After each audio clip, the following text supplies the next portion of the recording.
greetings. Before we start our lesson for this week, may we feel the presence of the Lord through a prayer. In the name of the Father, and of the Son, and of the Holy Spirit. Amen.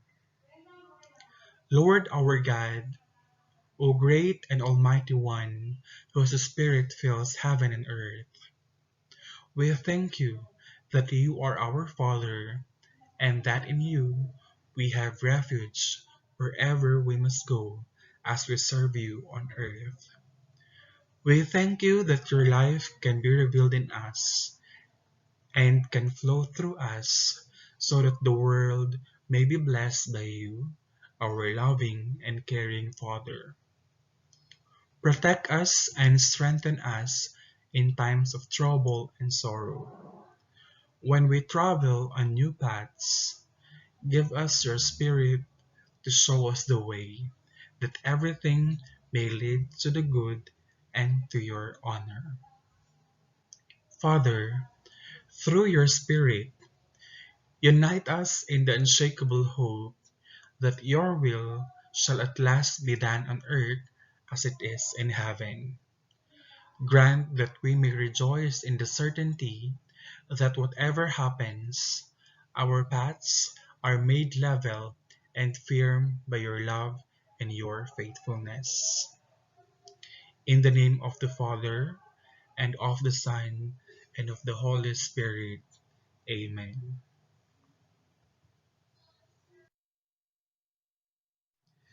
Good day, Louis and Zems.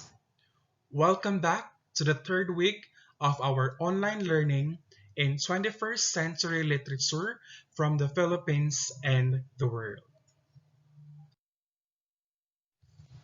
To have a recap, last week we were able to discuss different elements of a short story, prose as a genre of literature, and lastly, we took a 30-item quiz, which is already our written work number 2.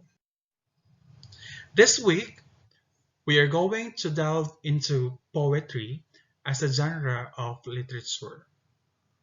Under poetry, we have lyric poetry, narrative poetry, and thematic poetry. Let's define lyric poetry. Lyric poetry expresses emotions, appeals to your senses, and often could be set to music.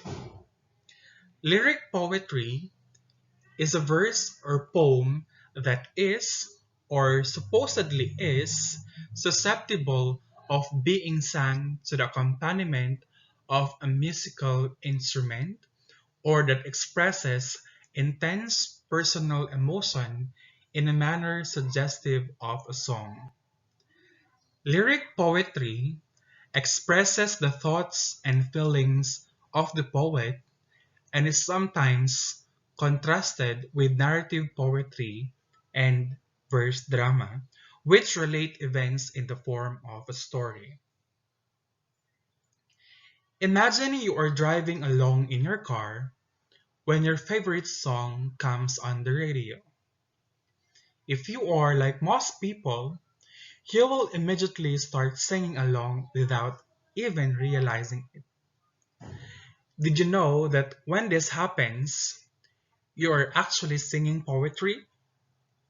All songs can be considered poetry. In fact, they fall under the category of lyric poetry. Lyric poetry expresses personal emotions or thoughts of the speaker, just like the songs of today. Also, just like songs, lyric poems always have a musical quality or a specific melody, which makes it easy for you to sing along with. Don't you know that the term lyric poetry actually comes from the ancient Greek word lyre, which refers to the instrument in that era that accompanied the reading of the lyric poem, almost like the first version of a live concert. Lyric poetry, for the most part, is short and written in first-person point of view. There is always some specific mood or emotion being expressed. Often that mood is about the extremes in life, mostly love or death, or some intense emotional experience. No matter the theme, though, all lyric poems are known for brevity, emotional intensity, and musical quality. There are many types of lyric poems, each with their own format and purpose. The first type of lyric poetry is ode. Ode is a lyric poem of some length serious in subject, dignified in style. It is written in spirit of praise of some persons or things. Like the elegy, which we shall also discuss in a while, there is no strict structure or format for an ode. It is common for many odes to have refrains or repeated lines or stanza, but that is not a requirement. Also, odes are often longer than other types of lyric poetry. Odes maintain the dignified mood of lyric poetry, but there is one important difference. Odes are often about positive topics such as truth, love, art, freedom, and justice. One famous ode, aside from what is on the screen, Ode to Autumn, is from Percy Shelley's poem Ode to the West Wind. May I read to you an excerpt in her poem? O wild west wind, the breath of autumn's being, thou from whose unseen presence the leaves dead are driven like ghosts from an enchanter fleeing. Yellow and black and pale and hectic red, pestilence-stricken multitudes, O thou who chariotest to their dark wintry bed. The winged seeds, where they lie cold and low, each like a corpse within its grave, until thine azure sister of the spring shall blow. So in her poem, we can notice the easy flow of the words and the positive topic. Second is elegy. Elegy is a poem written on the death of a friend or a poet. The elegy originally had a strict structure dealing with meter alternating between 6-foot and 5-foot lines. Nowadays, elegies don't follow a specific format but always have the same mood. Usually, elegies commemorate the dead and are melancholy, mournful, and contemplative.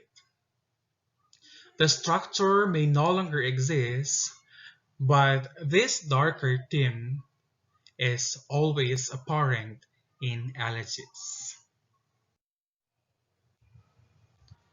Song and corrido. Let's start with song. Song is a lyric poem in a regular metrical pattern set to music. This have 12 syllables and slowly sung to the accompaniment of a guitar or bandura. Corrido, these have measures of 8 syllables and recited to a material beat. Song and corrido, or shall I say awit and corrido in Filipino, also have their similarities and differences. One of it is that song or awit portrays a vibrant feeling, and corrido has deep religious feeling. Song or awit is more realistic because its meaning is very close to history, while corrido, the subject is mostly about legendary themes, long verse narratives on chivalric heroic, and the resemblance of the two is that both are in the form of a song, or you can say it orally. It is showed in the play of Ibong Adarna how awit and corrido are used to give way to the story. They made use of the two to make the story more interesting and understandable. Since awit are being used to tell life experiences in the story, and corrido for the narration of the play, that is why the corridor are being combined with the narrative lines in the literary piece Ibong Adarna. Sonnet. Sonnet is a lyric poem containing 14 iambic lines and a complicated rhyme. Sonnets have 14 lines, usually written in iambic pentameter, which is 5 pairs of stressed and unstressed syllables. This overall structure of predetermined syllables and rhyme makes sonnets flow off your tongue in a similar way that a song on the radio does. There are two types of sonnets, the Italian and the English, or Shakespearean. Both follow a similar structure with the main variation of different rhyme scheme or the pattern of end rhyme. One good example of sonnet is Sonnet 116 by William Shakespeare. May I read to you an excerpt?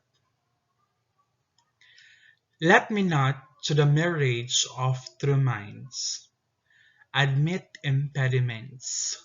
Love is not love, which alters when its alternation finds, or bends with the remover to remove. Oh no, it is an ever fixed mark that looks on tempest and is never shaken. It is the start to every wandering bark, whose words unknown, although his height be taken. Okay, so that is just an excerpt from Sonnet 116 by William Shakespeare. Next is FOLKSONG. These are short poems intended to be sung. The common theme is love, despair, grief, doubt, joy, hope, and sorrow. Folk song comes to be established amongst the people through the ingenuity of the simple folks. The folk songs ruminates the essence of living of simple folks and bringing into focus the rudimentary philosophy of their way of life. The basic events of life that they have experienced or faced are thus engaged to conjure them into the form of folk songs to keep alive memories that could be relived in these songs by the future generations. Folk song shows the emotions and the spontaneity in the way the people of that generation characterizes themselves. Folk song bears testimony of the past. Events like war, relationship of the community, seasons, rites and rituals, belief system, moral norms, occupational behavior, leisure times, or the total cultural and social of the people are preserved and kept alive in the form of this genre of oral tradition. Folk song thus flourished amongst the rural folk as it was the product of a less classic community, or in other words, folk song was kept alive with the simple rustic people as it was their own unsophisticated product best known by them. Folk songs are very valuable ethnological material as they open windows on traits of individual personality and the value system of society to the outside world other than their own. An example of this, shown on the screen, is Pamaypay ng Maynila, or for you to better relate, we have Leron Leron Sinta.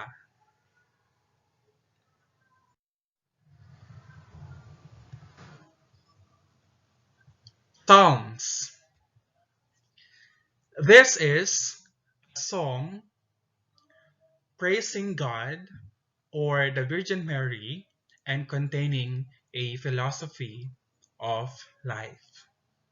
Song is a sacred poem or one of the 150 lyrical poems and prayers in a Christian and Jewish book of worship called the Book of Psalms.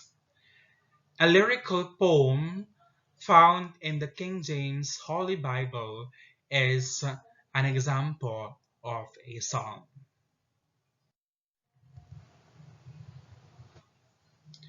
Proverbs.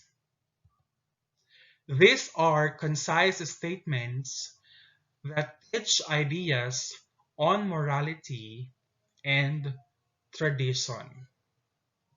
A proverb is a short saying or piece of folk wisdom that emerges from the general culture rather than being written by a single individual author.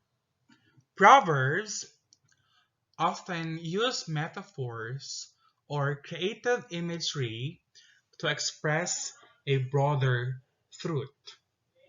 Adage is another word for proverb.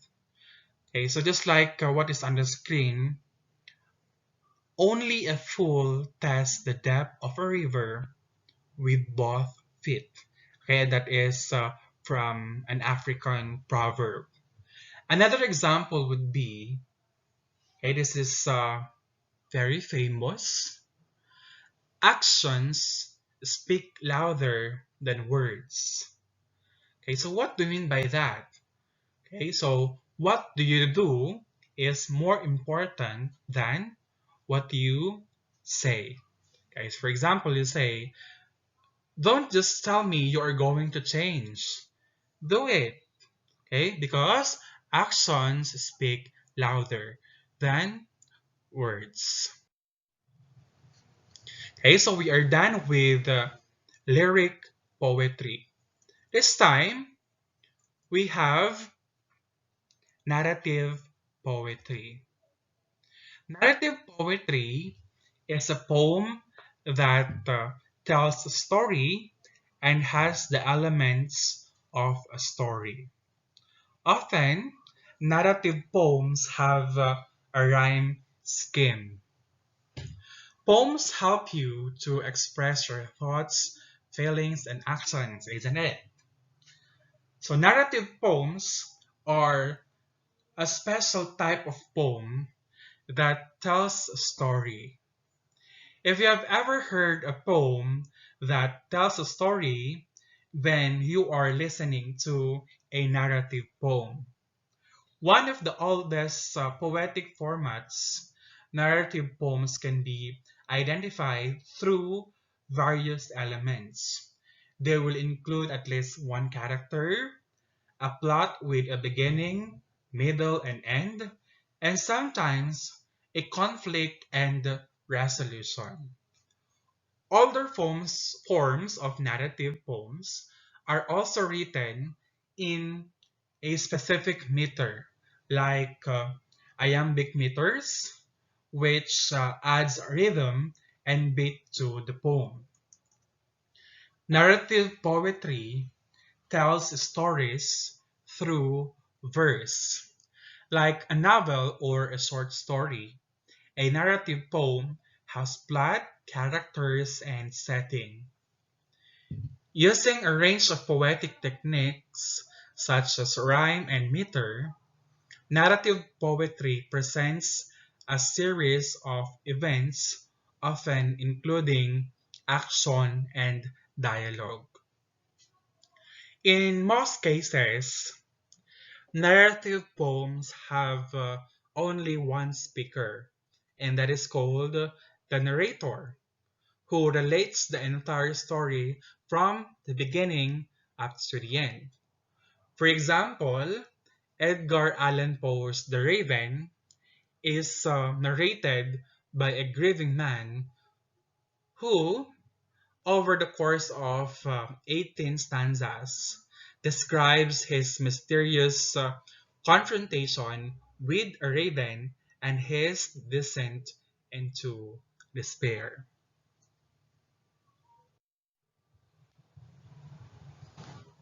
First type of narrative poetry is epic.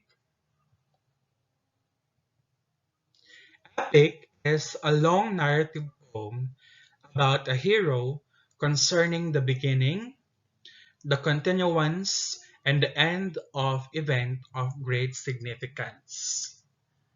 An epic is a long narrative poem that is usually about heroic deeds and events that are significant to the culture of the poet. Many ancient writers use epic poetry to tell tales of intense adventures and heroic feats. Some of the famous literary masterpieces in the world were written in the form of epic poetry. Epic poems were particularly common in the ancient world because they were ideal for expressing stories orally. These works continue to be well regarded today.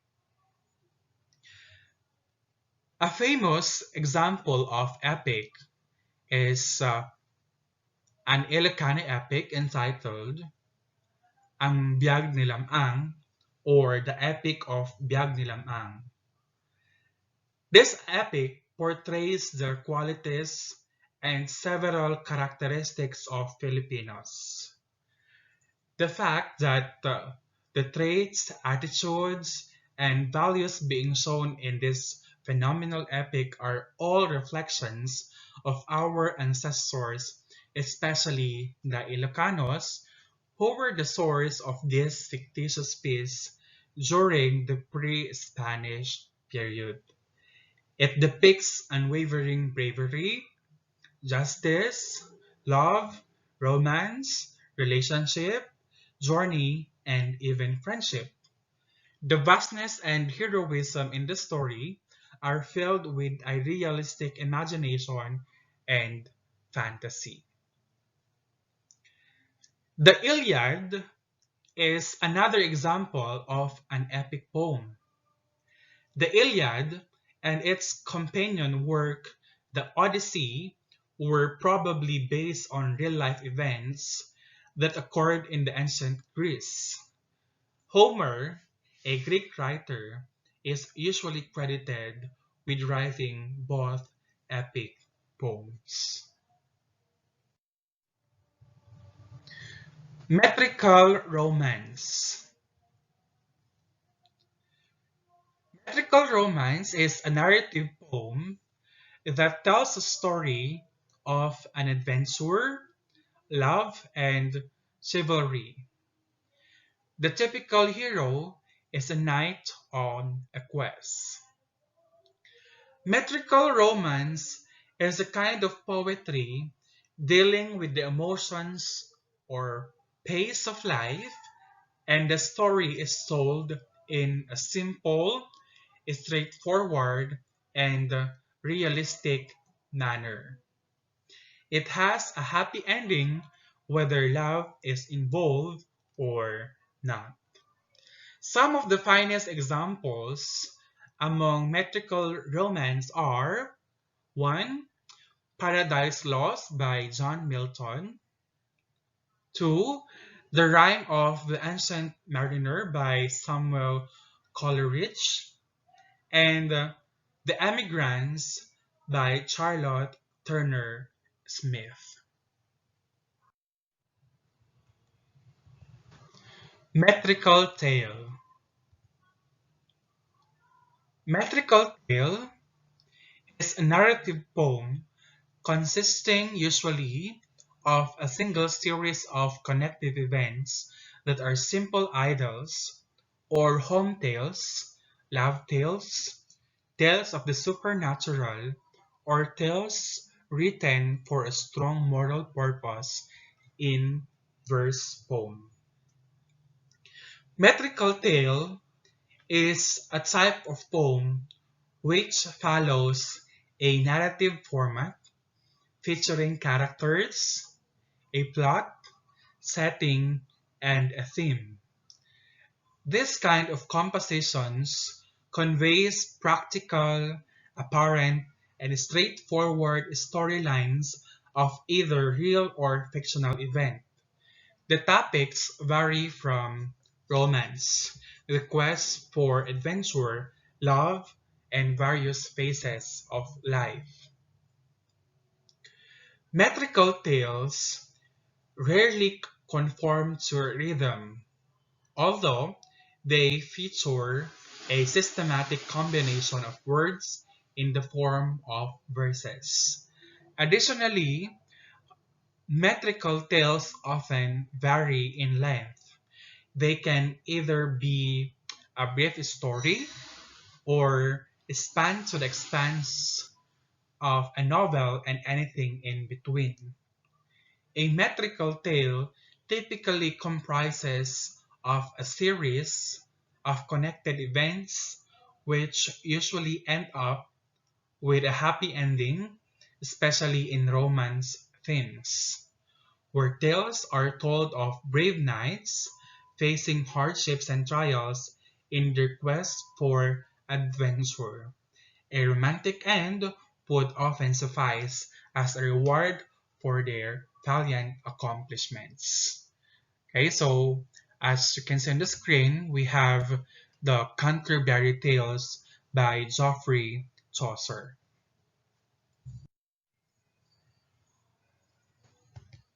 Ballad. Ballad is the simplest type of narrative poetry. It is a short narrative poem telling a single incident in simple meter and stanzas. A ballad is a type of poem that is sometimes set to music. Ballads have a long history and are found in many cultures. The ballad actually began as a folk song and continues today in popular music. Many love songs today can be considered ballads. A typical ballad consists of stanzas that contain a quatrain or 4 poetic lines. The meter or rhythm of each line is usually iambic, which means it has one unstressed syllable followed by a stressed syllable. In ballads, there are usually 8 or 6 syllables in a line. Like any poem, some ballads follow this form and some don't, but almost all ballads are narrative, which means they tell a story. The ballad was originally set to music. Some ballads have a refrain or a repeated chorus, just like a song does. Similarly, the rhyme scheme is often A, B, A, B because of the musical quality of this rhyme pattern.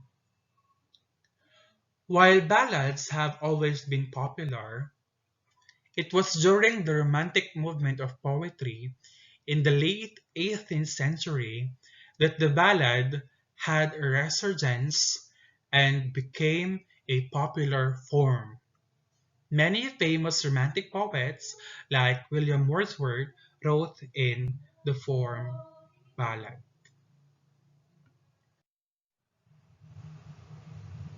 Now, we move on to dramatic poetry. Dramatic poetry is a poem where the speaker is someone other than the poet themselves. A dramatic poem often includes characters and dialogue. Dramatic poetry, also known as dramatic verse or verse drama, is a written work that both tells a story and connects the reader to an audience through emotions or behavior. A form of narrative closely related to acting.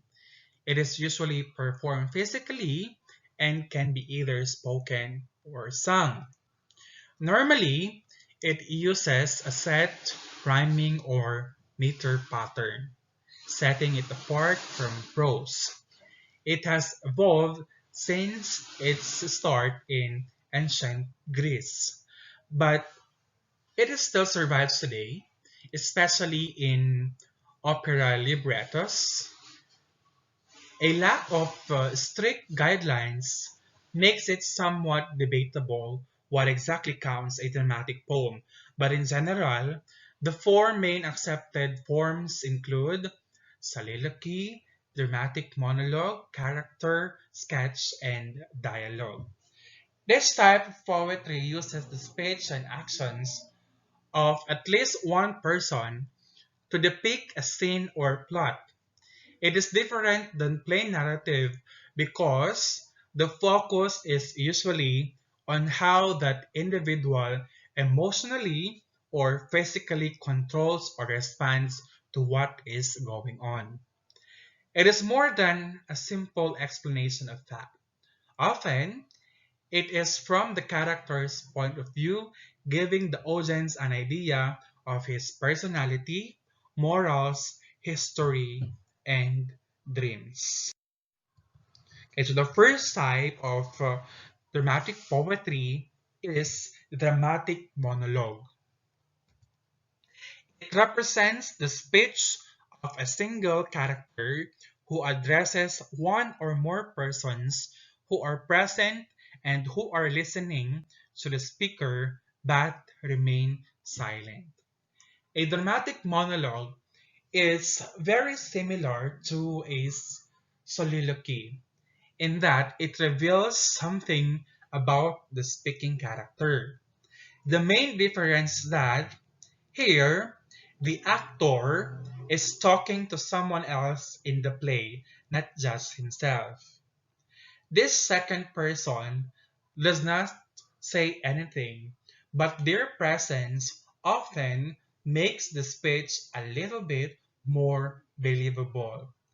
This type of dramatic poetry usually shows up during critical moments in the plot. Soliloquy is a passage spoken by a speaker in a poem or by a character in a play, except that there is no one present to hear him. In a soliloquy, a character speaks mainly to himself, not interacting with anyone else. It typically is a good way to quickly show what he thinks, wants, or is going to do because it gives insights into his mind. Perhaps the best example comes from William Shakespeare's tragic play Hamlet, in which Hamlet questions whether it is better to live or to die. So we are now done with poetry. We now move to essay. We have formal essay, we have informal essay. So what is the difference of the two? Let's start with formal essay. Formal essay deals with serious and important topics. It has an authoritative style and shows the masterful grasp about the topic. It is in formal form and clear, straightforward expression.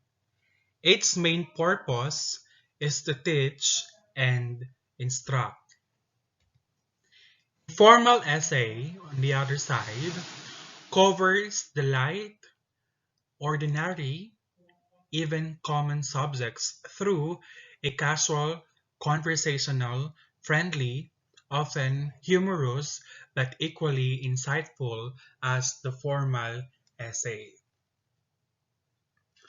Formal essays were introduced in England by Francis Bacon, who adopted Montaigne's term. Here, the style is objective, compressed, aphoristic, wholly serious. In modern times, the formal essay has become more diversified in subject matter, style, and length until it is better known by such names as article, dissertation, or thesis, and factual presentation rather than style or literary effect has become the basic aim. Many of our famous Americans have written essays. Benjamin Franklin, Thomas Paine, and Thomas Jefferson wrote essays about being good citizens and concepts to build the new United States. In the pre-Civil War days of the 1800s, people such as Ralph Waldo Emerson, an author who wrote essays on self-improvement. Another is Susan B. Anthony, who wrote on women's right to vote. Frederick Douglass, who wrote on the issue of African Americans' future in the US. And also to discuss further on informal essay, when's the last time you wrote in your diary or maybe posted something on your blog? Whenever it was, that was probably the last time you wrote an informal essay, also known as familiar or personal essay, which is a generally brief work of prose nonfiction with little or no defined structure and written as one's individual reflections. We are now done with essay. We now move to the last, which is drama. Drama is the genre of literature that is subject for compositions is dramatic art in the way it is represented. This genre is stories composed in verse or prose, usually for theatrical performance, where conflicts and emotion are expressed through dialogue and action. First type of drama is comedy. Comedy is a type of drama intended to interest and amuse the audience rather than make them deeply concerned about events that happen. The characters overcome some difficulties, but they always overcome their ill fortune and find happiness in the end. Comedy is a literary genre and a type of dramatic work that is amusing and satirical in its tone, mostly having cheerful ending.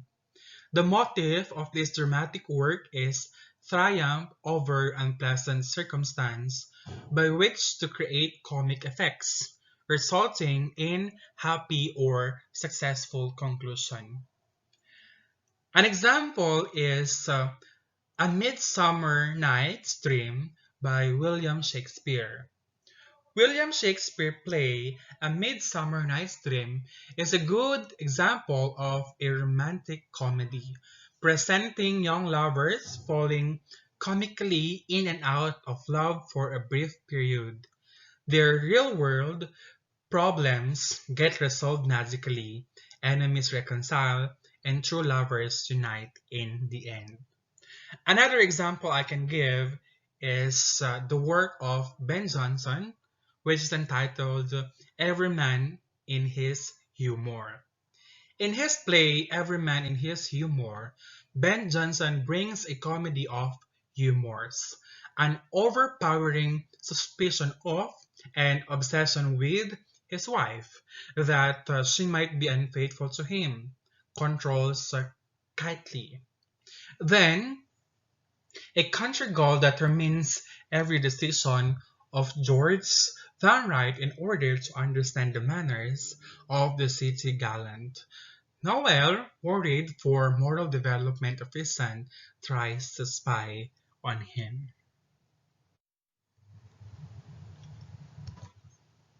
Farce. A comedy that depends for its humor on quick and surprising turns of events and on exaggerated characters and situations are the type of humor characteristic of such a play. Farcical humor appeals to some of our most basic instincts.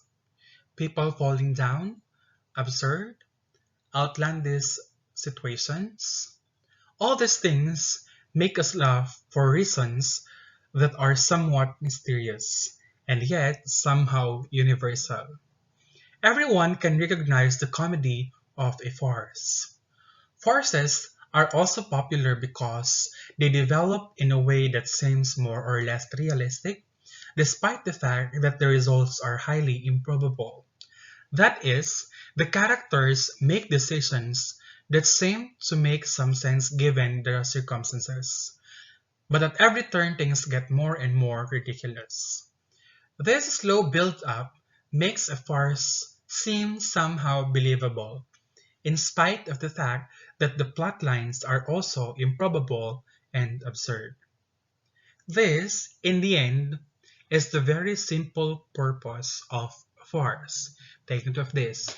It makes people laugh through broad humor. Sometimes, miscommunications lead to absurd, farcical situations in real life. In fact, the 1967 Arab-Israeli War could be thought of as a real-life example of a tragic farce. Israel and its Arab neighbors were posturing and bluffing in the run-up to the war, but none of them actually wanted it to happen. Then, the Soviets falsely told the Egyptian government that Israel was planning to attack its ally, Syria. Egypt threatened to attack Israel in retaliation, but Israel saw this as an unprovoked attack since they were never really planning to attack Syria. In a movie, this might be a humorous sequence of lies, confusion, and miscommunication, but in real life, it led to thousands of casualties and the current bleak state of the Israel-Palestinian conflict. Tragedy is a type of drama that shows the downfall and destruction of a noble or outstanding person. Traditionally, one who possesses a character weakness called a tragic flaw. Tragedy is a genre of a story in which a hero is brought down by his or her own flaws, usually by ordinary human flaws. Flaws like greed, overambition, or even an excess of love, honor, or loyalty. In any tragedy, we start with the tragic hero, usually in his prime. The hero is successful, respected, and happy, but he has some tragic flaw that will ultimately cause his downfall. Usually, the plot of the story follows a gradual descent from greatness to destruction. It is especially important that the hero end up isolated from all of his friends and companions. In the end, we feel deep sadness and pity for the hero. It's also called pathos. But we also feel a sense of understanding. The story warns us to guard against the ordinary flaws that brought down the hero. An example, Citizen Kane, arguably the greatest movie ever made, is definitely a modern tragedy, but oddly told in flashbacks.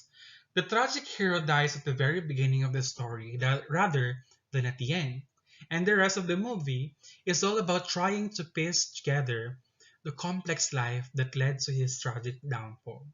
In the movie, we see Charles Foster Kane grow from carefree young boy into an ambitious young newspaperman, and from there to a bitter old miser. Over the course of the film, Kane is brought down by his own greed and ambition. Melodrama, a sensational dramatic piece with exaggerated characters and exciting events intended to appeal the emotions. In literature and theater, a melodrama is a work with exaggerated sensational events and characters. It is highly emotional, focusing on exciting but over-the-top situations that are designed to encourage emotional responses in the audience. A strong characterization is not a feature of melodrama. Rather, characters are assigned stereotypical or simple roles, often in good versus evil situations. The genre gave life to the widely used term melodramatic, which is used to describe something overly dramatic or emotional. For example, if your friend was crying hysterically about breaking her new sunglasses, you would probably tell her she was being melodramatic. The term emotionally arose from a combination of the Greek melos, meaning song, and the French drame, meaning drama, to represent its presence in theater. Originally, they were a type of musical theater, combining speech and song together on the stage. They were especially popular during the Victorian era, whose readers relished sensational characters and plot lines. In today's media, melodrama is not musical, but its goal remains the same way as it always has, to stir the emotions of its audience. Melodrama is important because of its deep effect on its audience. Viewers love drama, and melodrama delivers an abundance of it. Today, however, melodrama is sometimes criticized because of its unrealistic and sometimes laughable levels of drama. In fact, many would say that modern-day soap operas and reality TV are less respected genres of television that rely heavily on over-the-top drama, which has evolved from the traditional genre of melodrama. Regardless, melodrama is still relatively popular in today's media because it never fails to entertain. And the last will be tragic comedy. Tragic comedy is a play that does not adhere strictly to the structure of tragedy. This is usually serious play that also has some of the qualities of comedy. It arouses thought even with laughter. Tragic comedy is a literary device used in fictional works. It contains both tragedy and comedy. Mostly, the characters in tragic comedy are exaggerated, and sometimes there might be a happy ending after a series of unfortunate events. It is incorporated with jokes throughout the story just to lighten the tone. For example, is The Merchant of Venice by William Shakespeare. The Merchant of Venice by William Shakespeare is considered one of the most popular traditional tragicomedy examples. Though it has a comedic structure, there are tragic characters such as Shylock, who is a central character, and tragic events such as Antonio's loss of life, okay, because he is not really dead. Although the play ends on a happy note with the union of the lovers in the story, and Antonio is saved from tragic incident, readers are left with a taste of Shylock's sufferings. Hence, the feeling and mood of the play at the end is neither happy nor gloomy. Though this play is definitely has a comic structure. It also has a strong tragic story. Therefore, it can be classified as a tragicomedy. So that ends our discussion for this week. For questions or clarifications, you may contact any of the following. In Facebook, USL SHS Language Academy. In Gmail, that's languagesacademy2020 at gmail.com. In NEULMS, just check your teacher's profile. In YouTube, that's Languages Academy. Thank you for listening and have a good day.